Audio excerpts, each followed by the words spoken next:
Okay, so I have some new students that are joining me and some that are rejoining me in new instruments. So I thought I would go over some music world expectations. It's I've been in the music world for 30 years now, and some of the things become old hat to me, but I realize some people don't know until you're taught. So um, these are things that will help your student thrive and learn quickly in a happy, positive environment, because we'll all be on the same page. Some things you should have for your student. A bag. Can be any kind of bag. Reusable grocery bag, um, anything. It works. Just make that your piano or your voice or your ukulele or guitar, whatever instrument I'm teaching you, your music bag, okay? When I was a kid, I had one. It had my name on it, and it had a treble clef. It was real cute. I loved it. Other ones we loved to use as kids were my dad's old conference bags. Those were like the jackpot of bags. So in that bag, you are going to be having your music. For piano students, that's going to be your lesson and your theory book. For voice students, you'll have any of my students, you're going to have your music, okay? Another thing you're going to need is a 3-ring binder, or it can even be a folder as long as it has the brads so that we can insert new music, or even if I'm drawing notes and that I want you to work on, that way you can keep well organized, okay? The third thing, so your music, your 3-ring binder, and then the third thing you're going to need in your binder is your assignment book. This can be as cutesy as mine. This is one of my favorites. It can be as simple as a spiral notebook. It doesn't have to be beautiful. Sometimes it's fun to be beautiful, but it doesn't have to be, okay? And then you'll also need a pencil sharpened with an eraser in your bag, okay? So you have your bag, you have your music, you have your 3-ring binder, and then you have your assignment book, okay? That's what you should be bringing to and from music class every time. Let's talk about your assignment book. This is so cool because it keeps us on the same page. It not only tells you where you've been, it tells you what you're currently working on. It's a place where I can write down very, very clear directions, so they know their expectations on what to work on.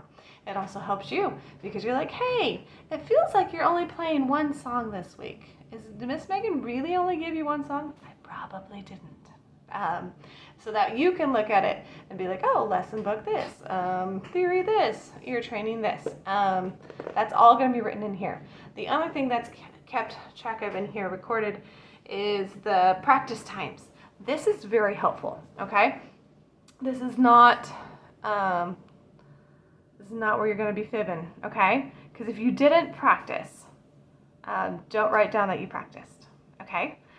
Because I need to know that, because I can 100% tell you if you haven't practiced or not, okay? Just by the way you're playing your song. And that's okay. I will help you through it. I will get you over the hump of maybe you're struggling with something. Maybe it was just a really weird week. You didn't get much practice time in.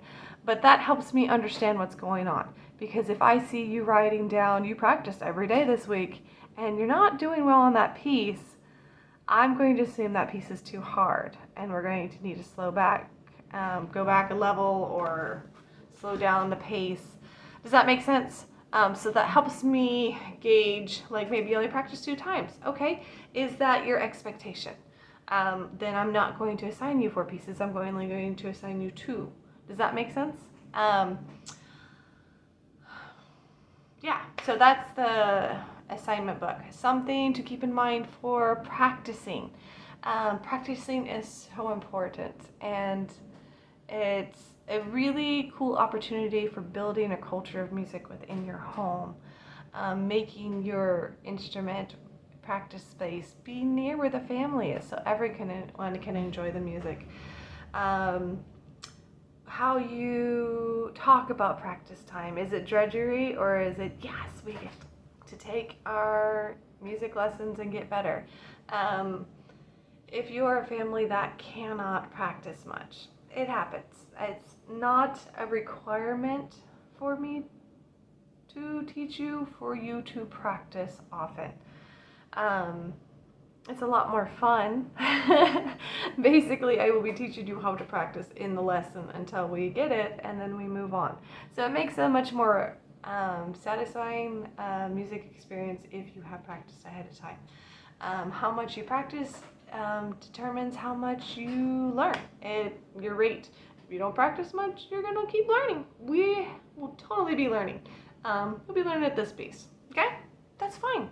Music is wonderful. It doesn't have to be about achieving how many levels per year, okay? If you are practicing, your growth curve is going to be much higher, okay? So you're going to see the fruit of your labor much quicker by practicing more often. Let's see. So my music lessons are always going to be about not just learning how to read notes, because robots can do that.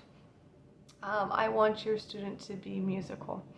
I want them to grow in a culture of loving music, not just doing music, because music is an edifier for your whole life, not just, elementary age or high school, or it benefits you your whole life.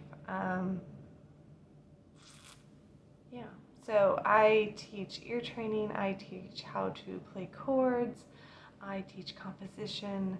I'm sure I'm forgetting some stuff right now.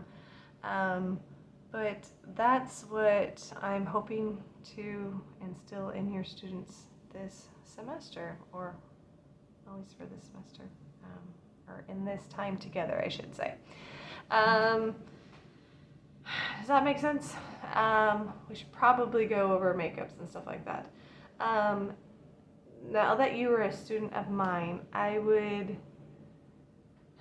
appreciate you valuing my time as well, because this is my income. I stopped teaching, and so this is now what I'm doing.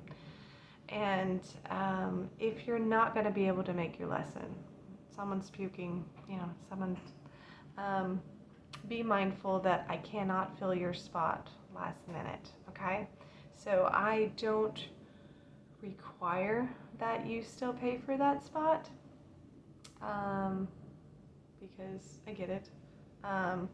Hopefully we'll be able to find a time slot that you can do a makeup, and I'll just take that time slot, do some chores, and so we can still use that time for your lesson. Yeah. Does that make sense? I hope that didn't come across too rude. I love teaching. I love music. I love getting to pour into students the love of music. I just get so excited when I see the light bulbs going off in their head, and that look on their face when they come in, they're like, oh, Miss Megan, guess what I did? I know this song so well, and they play it for me. That is so gratifying to me, and that is why I do what I do. So yeah, I am excited you're here, and I'm thankful we get this time together, and I get to be a part of your child's life. I understand how precious that is. And I look forward to this time together. I don't know how to end this. So ta-da, we're done.